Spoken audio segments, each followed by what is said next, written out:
আসসালামু আলাইকুম দর্শক, স্বাগত জানাচ্ছি আরটিভির মধ্যাহ্নের সংবাদে। আপনাদের সঙ্গে আছে আমি ফারি ফাতিমা।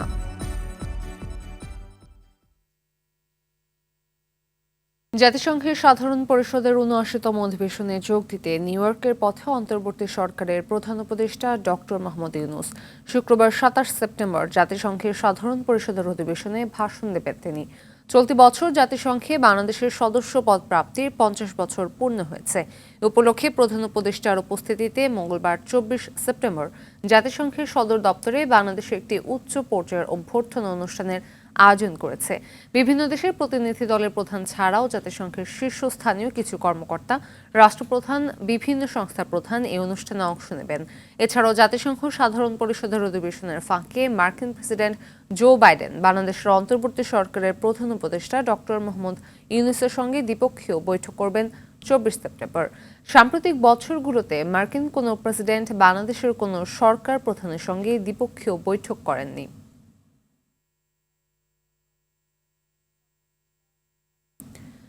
রাজধানীর খিলগাঁও থানার হাফেজ জোবায়ের হত্যা মামলায় সাবেক আইনমন্ত্রী আনিসুল হক এবং উত্তরা পশ্চিম থানার একটি হত্যাসহ পৃথক ২ মামলায় সাবেক আইজিপি আবদুল্লাহ আল মামুনকে গ্রেপ্তার দেখানোর নির্দেশ দিয়েছেন আদালত। সকালে ঢাকার মেট্রোপলিটন ম্যাজিস্ট্রেট মোহাম্মদ নুরুল হুদার আদালত এই আদেশ দেন। এর আগে সকাল 7:45টায় সেনা ও পুলিশ বাহিনীর কড়া নিরাপত্তায় ব্যবস্থায় তাদের আদালতে হাজির করা হয়। এরপর মামলার তদন্তকারী কর্মকর্তা এসব মামলায় তাদেরকে গ্রেপ্তার দেখানোর আবেদন করেন। শুনানি শেষে আদালত গ্রেপ্তার দেখানোর আবেদন মঞ্জুর করেন। গত ৫ই আগস্ট ছাত্র জনতা আন্দোলনে রাজধানীর খিলগাঁও এলাকায় পুলিশের গুলিতে ঘটনাস্থলে নিহত হয় হাফেজ মোহাম্মদ জোবায়ের। এই ঘটনায় নিহতের পিতা মোহাম্মদ কামাল উদ্দিন একটি হত্যা মামলা করেন। খিলগাঁও থানার একটি হত্যা মামলা ২৪/৯/২৪ মামলা নম্বর, সেই মামলাতে চৌধুরী আবদুল্লাহ আল মামুন সাহেব এবং আনিসুল হক তাদেরকে আজকে সোনাস দেখানো হয়। এবং অপর আরেকটি মামলা, যেটা উত্তরা পশ্চিম থানার মামলা নম্বর ২১/৯/২৪, একটি হত্যা মামলা, হাফেজ সাদিকুল ইসলাম, তাকে সেই হত্যার মামলায় দেখা যাচ্ছে যে তাকে বুকে পিঠে কুপিয়ে তাকে হত্যা করা হয়েছিল বৈষম্য বিরোধী ছাত্র আন্দোলনের সময়।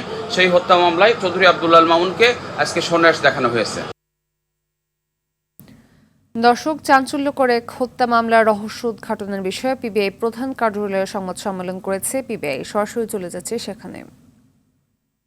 ২ বছর আগে যখন লিপিকা গুমেজ তার বাসা চেঞ্জ করে এই বাসায় এসেছিল, তখন এই জুয়েল এবং নজরুল তাকে বাসা বদলাতে সাহায্য করেছিল। সেভাবেও তাদের একটা কানেকশনস ছিল। তারা তখন জুয়েল তার পরিবারকে বাসা থেকে অন্যত্র সরিয়ে দেয় এবং রাত্রেবেলা সে নজরুলকে ডেকে এনে তারা ওই বিল্ডিং থেকে পাশের বিল্ডিংয়ের ছাদে যায়, যে বিল্ডিংয়ে লিপিকা গোমেজ থাকতো। ওই বাসার ছাদ থেকে তারা একটা রশি বেঁধে ওইটা ঝুলিয়ে দেয় এবং ওই রশি দিয়ে নিচে নেমে এসে তারা স্ক্রুড্রাইভার দিয়ে খুঁচিয়ে ভেন্টিলেটরটাকে ভেঙে ফেলে আপনারা ছবিতে দেখবেন যে ছবিটা দেখাও, যে নজরুল সে কিন্তু খুব হালকা লিকলিকে, সে এই ভেন্টিলেটর দিয়েই বাসার ভিতরে ঢুকে যায় এবং দরজা খুলে দিয়ে সে তার বন্ধু জুয়েলকে ডেকে আনে। ইতিমধ্যে হয়তোবা লিপিকা কোনো কারণে জেগে গিয়েছে বা কোনো শব্দ করেছে, সুতরাং তাদের হাতে ছিল সেই রড, পানির যে পাইপ, সেই পাইপ দিয়ে তারা তার মাথায় সজোরে আঘাত করে এবং তাকে বালিশ দিয়ে চাপ দিয়ে রেখে তার মৃত্যু নিশ্চিত করে, যাতে তারা লিপিকা যদি জেগে যেত তাহলে হয়তো বা তাদেরকে চিনে ফেলতো, যেহেতু তারা পূর্ব পরিচিত ছিল। সুতরাং তাদের চিনে ফেলা রোধ করার জন্য তারা লিপিকাকে হত্যা করে এবং লিপিকার বাসায় তার যে বাসা থেকে তারা তার মোবাইল ফোন 2টি এবং তার হ্যান্ডব্যাগ চুরি করে নিয়ে যায়। এই হ্যান্ডব্যাগের ভিতরে তার বেশি টাকা ছিল না, 26,350 টাকা ছিল, যা পরবর্তীতে তারা ভাগবাটোয়ারা করে নিয়েছে। এবং ওই ব্যাগটি তারা টাকাগুলো নিয়ে এই ব্যাগটি তারা ডাস্টবিনে ফেলে দেয় এবং বাসাটিকে বাইরে থেকে তালাবদ্ধ করে এই তালার চাবিটাও তারা বাইরে ফেলে দেয়। দেখছিলেন পিবিআই এর সংবাদ সম্মেলনের অংশবিশেষ। ঢাকা বিশ্ববিদ্যালয়ের তোফাজ্জল হত্যাকাণ্ডের সঙ্গে যারা জড়িত তাদের ইতোমধ্যে গ্রেফতার করা হয়েছে। আরও কেউ জড়িত কিনা তা তদন্তে পুলিশ কাজ করছে বলে জানিয়েছেন ঢাকা মেট্রোপলিটন পুলিশের মিডিয়া অ্যান্ড পাবলিক রিলেশন বিভাগের উপকমিশনার মোহাম্মদ তালিবুর রহমান। সকালে ডিএমপি মিডিয়া সেন্টারে এক সংবাদ সম্মেলনে কথা বলেন তিনি। ঢাকা বিশ্ববিদ্যালয়ের সাথে সবসময় যোগাযোগ রাখা হচ্ছে জানিয়ে কমিশনার বলেন, রাজধানীর 22টি থানা আংশিক বা পরিপূর্ণভাবে পুড়ে যায়। অল্প সময়ের মধ্যেই সেসব সংকট কাটিয়ে উঠতে সম্ভব। এছাড়াও অবৈধ অস্ত্র উদ্ধারে অভিযান এবং ট্রাফিক ব্যবস্থা নিয়ন্ত্রণে ডিএমপির ট্রাফিক বিভাগ কাজ করছে বলেও জানান মোহাম্মদ তালিবুর রহমান। যেহেতু আমাদের অভিযান চলছে, অভিযানের অনেকেই আসা যারা অপরাধী তারা হয়তো অভিযানের ভয়ে অনেক সময় পরিত্যক্ত অবস্থায় রেখে যাচ্ছে। এটা তো আমাদের একটা অভিযানের সাফল্য অবশ্যই। ঢাকা মেট্রোপলিটন পুলিশের 22টা থানা আংশিক বা পরিপূর্ণভাবে ধ্বংস হয়ে যায়, নষ্ট হয়ে যায়। এছাড়া আমাদের আরও কিছু পুলিশ স্থাপনা সহ প্রায় 216টি স্থাপনা আমাদের ক্ষতিগ্রস্ত হয়। আমরা খুব চেষ্টা করছি খুব অল্প সময়ের ভিতরে এসব স্থাপনা সংস্কার করে আবার আগের অবস্থায় ফিরে যেতে। খাগড়াছড়িতে 72 ঘন্টার অবরোধের শেষ দিন চলছে। এতে বন্ধ রয়েছে যান চলাচল, শিক্ষা প্রতিষ্ঠান। দুর্ভোগে পড়েছে সাধারণ মানুষ। এদিকে অবরোধের কারণে সাজেকে প্রায় 1,500 পর্যটক আটকে আছে বলে জানায় বাঘাইছড়ি উপজেলা নির্বাহী কর্মকর্তা শিরিন আক্তার। অন্যদিকে রাঙামাটিতে ডাকা অনির্দিষ্টকালের পরিবহন ধর্মঘট প্রত্যাহারের পর স্বাভাবিক হতে শুরু করেছে যান চলাচল। রোববার সন্ধ্যায় জেলা প্রশাসকের সম্মেলন কক্ষে এক সভায় পরিবহন ধর্মঘট প্রত্যাহারের সিদ্ধান্ত গ্রহণ করে পরিবহন মালিক ও শ্রমিক নেতারা। এতে ক্ষুদ্র যানবাহন সহ দূরপাল্লার বাস ও পণ্যবাহী যানবাহন চলাচল শুরু করেছে। স্বাভাবিক হতে শুরু করেছে জেলার জনজীবনও। তবে জেলার পাহাড়ি এলাকায় এখনো অবরোধ চলছে। পার্বত্য অঞ্চলের অবরোধ ও আইন শৃঙ্খলা পরিস্থিতি নিয়ে আরও জানাতে রাঙামাটি থেকে সরাসরি যোগ দিচ্ছেন সহকর্মী ইয়াসিন রানা সোহেল।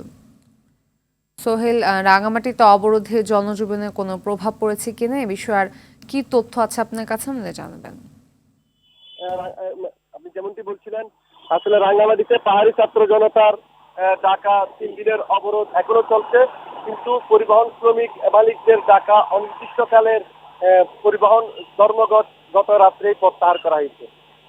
প্রত্যাহারের পরে রাঙ্গামাটি শহরের জনজীবন স্বাভাবিক হয়েছে, সকল ধরনের যানবাহন চলাচল করছে। কিন্তু অবরোধের কারণে নৌ রুটে কোনো ধরনের লঞ্চ এবং বোট চলাচল করছে না। সেই ক্ষেত্রে নৌপথে যারা যোগাযোগ করে তাদের দুর্ভোগ পোহাতে হচ্ছে। এদিকে বলে রাখি, বান্দরবানের জীবনযাত্রা স্বাভাবিক রয়েছে, রাঙামাটি শহরের জীবনযাত্রা স্বাভাবিক রয়েছে, কিন্তু খাগড়াছড়িতে এখনো পর্যন্ত অবরোধ চলছে, যার কারণে সেখানকার জীবনযাত্রা এখনো স্বাভাবিক হয়ে ওঠেনি। খুলেনি ব্যবসা প্রতিষ্ঠান এবং বিভিন্ন জায়গায় শিক্ষা প্রতিষ্ঠানও খুলেনি।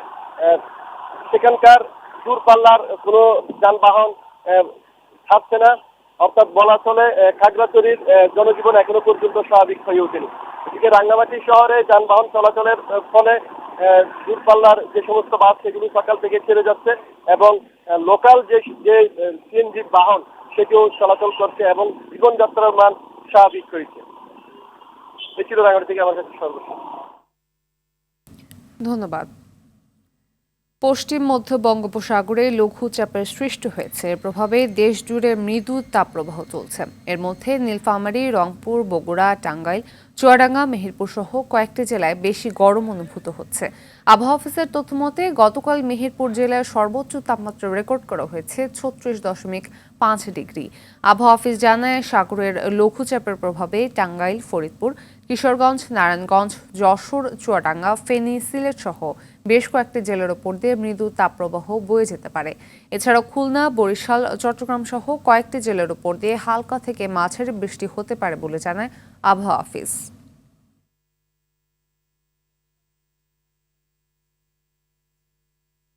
এই বিষয়ে বিস্তারিত জানাতে টাঙ্গাইল থেকে সরাসরি যুক্ত হচ্ছেন সহকর্মী কামাল হোসেন। কামাল, জেলার তাপপ্রবাহ কেমন, এই বিষয়ে আবহাওয়া অফিস কি বলছে আমাদের জানবেন বিস্তারিত।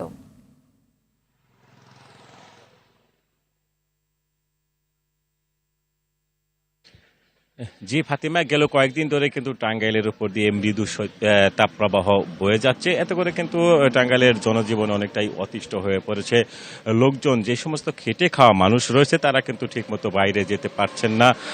অনেকেই কিন্তু আমি দেখেছি বা বিভিন্ন এলাকায় ঘুরে যতটুকু লক্ষ্য করেছি, যে মানুষজন কিন্তু সেই চায়ের দোকান বা গাছপালার নিচে কিন্তু তারা আশ্রয় নিয়েছে, এবং যে সমস্ত লোকজন রয়েছে খেতে খামারে, যে কৃষক কাজ করে, তারা কিন্তু ঠিকমতো খেতে কাজ করতে পারছেন না।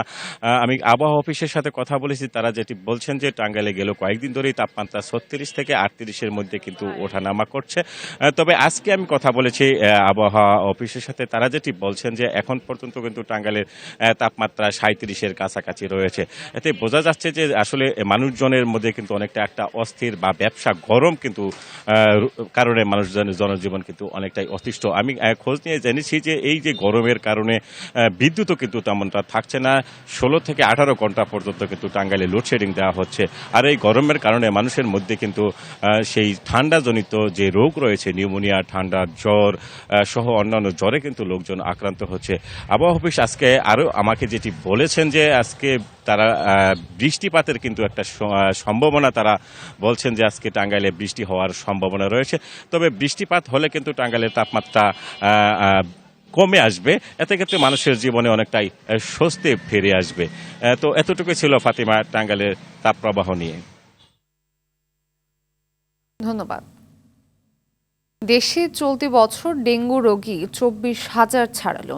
গেল 24 ঘন্টায় রেকর্ড 926 জন রোগী দেশের বিভিন্ন হাসপাতালে ভর্তি হয়েছে। এ নিয়ে চলতি বছর ভর্তি রোগীর সংখ্যা বেড়েছে 24,034 জনে। এছাড়াও একই সময়ের মধ্যে মারা গেছেন 6 জন। 22 সেপ্টেম্বর পর্যন্ত 11,193 জন রোগী হাসপাতালে ভর্তি হয়েছে, মৃত্যু হয়েছে 48 জনের। এদিকে রাজধানীর বিভিন্ন হাসপাতালে এখনও বেড়ে চলেছে ডেঙ্গু রোগীর সংখ্যা। বাড়তি রোগীর চাপে খানিকটা হিমশিম খেতে হচ্ছে হাসপাতাল কর্তৃপক্ষ আর চিকিৎসকদের। দর্শক, ডেঙ্গু পরিস্থিতি নিয়ে বিস্তারিত জানাতে চট্টগ্রাম থেকে সরাসরি যুক্ত হচ্ছেন সহকর্মী সাইফুল মাহমুদ। সাইফুল, হাসপাতালে ডেঙ্গু আক্রান্ত রোগীর পরিমাণ কেমন দেখছেন? এছাড়া চিকিৎসকরা রোগীদের জন্য কি কি পদক্ষেপ নিয়েছে আমাদের জানাবেন। জি ফাতিমা, আসলে যেমনটি বলেছেন, চট্টগ্রামে ডেঙ্গু আক্রান্তের সংখ্যা দিন দিন বেড়েই চলছে। আসলে কোনোভাবে যে এটা নিয়ন্ত্রণে আসবে সেটা কিন্তু বোঝা যাচ্ছে না। জেলা সিভিল সার্জনের পক্ষ থেকে জানানো হয়েছে গত 24 ঘন্টায় চট্টগ্রামে আক্রান্ত হয়েছেন 72 জন, সেই যাতে মৃত্যুবরণ করেছেন একজন। চলতি মাসেই কিন্তু এই চলতি বছরে মারা গেছে টোটাল 13 জন, এবং চলতি মাসে মারা গেছে 8 জন। এই 13 জনের মধ্যে 8 জন নারী, 3 জন পুরুষ, 2 জন শিশু রয়েছে। এবং দিন দিন কিন্তু আসলে ডেঙ্গুর পরিস্থিতি খারাপের দিকে যাচ্ছে। চট্টগ্রাম মেডিকেল কলেজ হাসপাতালের 2টি ওয়ার্ডকে ডেঙ্গু ওয়ার্ড ঘোষণা করেছেন, এবং এখানকার ডাক্তাররা খুব ভালো সার্ভিস দিচ্ছেন বলে রোগীরা জানিয়েছেন। তারা জানিয়েছেন আসলে তারা যে আসছেন তাৎক্ষণিকভাবে তাদেরকে সেবা দেওয়া হচ্ছে। রোগীরা কোনো অভিযোগ করেনি চিকিৎসা ব্যবস্থা নিয়ে। এবং আমরা পরিচালকের সাথে কথা বলেছিলাম, তিনি জানিয়েছেন সর্বোচ্চ গুরুত্ব দিয়ে আসলে এবং অগ্রাধিকারের ভিত্তিতে কিন্তু ডেঙ্গু দেখা হচ্ছে, ডেঙ্গু রোগীদেরকে দেখা হচ্ছে। এবং যেই ওষুধটা এখানে নাই, হয়তো সেই ওষুধটা বাইরে থেকে কিনতে বলা হচ্ছে, এবং যতটুকু সম্ভব ওষুধগুলো মেডিকেল কলেজ থেকে দেওয়া হচ্ছে। এবং আরেকটা বিষয় সেটি হচ্ছে যে যারা সিটিতে ডেঙ্গুতে আক্রান্ত হতেন তারা কিন্তু হাসপাতালে আসছেন, আর যারা মফস্বলে ডেঙ্গুতে আক্রান্ত হতেন অনেকেই কিন্তু হাসপাতালে আসছে না, অনেকেই কিন্তু বাসা বাড়িতে থেকে কিন্তু ট্রিটমেন্ট দিতে। তবে যে মুহূর্তে একদম শেষ মুহূর্তে যারা হাসপাতালে আসছেন, তখন আসলে তাদের হয়তো অনেকটা সময় করণীয় থাকে না। চট্টগ্রামবাসী অভিযোগ করে বলেছেন সিটি কর্পোরেশন কোথাও কিন্তু ওষুধ ছিটাচ্ছেন না, এবং একই সাথে সচেতনতামূলক কোনো কার্যক্রম তাদের চোখে পড়েনি। ফাতিমা, এই ছিল আমার কাছে ডেঙ্গু পরিস্থিতি নিয়ে সর্বশেষ তথ্য। ধন্যবাদ। আন্তর্জাতিক প্রসঙ্গ। জাতিসংঘের নিরাপত্তা পরিষদের স্থায়ী সদস্য হওয়ার ক্ষেত্রে ভারতকে সমর্থনের কথা জানিয়েছে যুক্তরাষ্ট্র। গেল কয়েক বছর ধরেই নিরাপত্তা পরিষদের স্থায়ী সদস্য হওয়ার দাবি জানাচ্ছে ভারত। এর প্রেক্ষিতে নিরাপত্তা পরিষদের স্থায়ী সদস্য হওয়ার বিষয়ে ভারতকে সমর্থন দেওয়ার কথা জানালো যুক্তরাষ্ট্র। স্থানীয় সময় রোববার ভারতের প্রধানমন্ত্রী নরেন্দ্র মোদী, জাপানের প্রধানমন্ত্রী ফুমিও কিশিদা ও অস্ট্রেলিয়ার প্রধানমন্ত্রী অ্যান্থনি আলবেনিজের সঙ্গে কোয়াড লিডার্স সামিটে প্রেসিডেন্ট জো বাইডেন এক বিবৃতিতে এ সমর্থনের কথা জানান।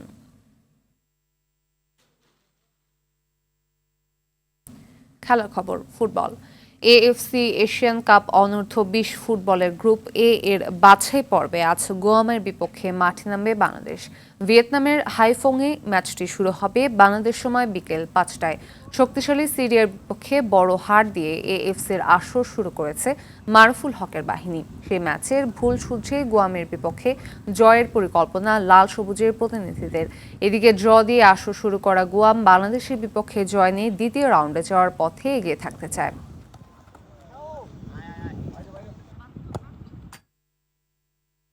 মধ্যাহ্নের সংবাদ এ পর্যন্তই। সর্বশেষ সংবাদ জানতে যে কোনো মোবাইল ফোন থেকে 24141 নম্বরে ডায়াল করুন। দুপুরের সংবাদ 2:15টায় দেখার আমন্ত্রণ রইল। ধন্যবাদ সবাইকে।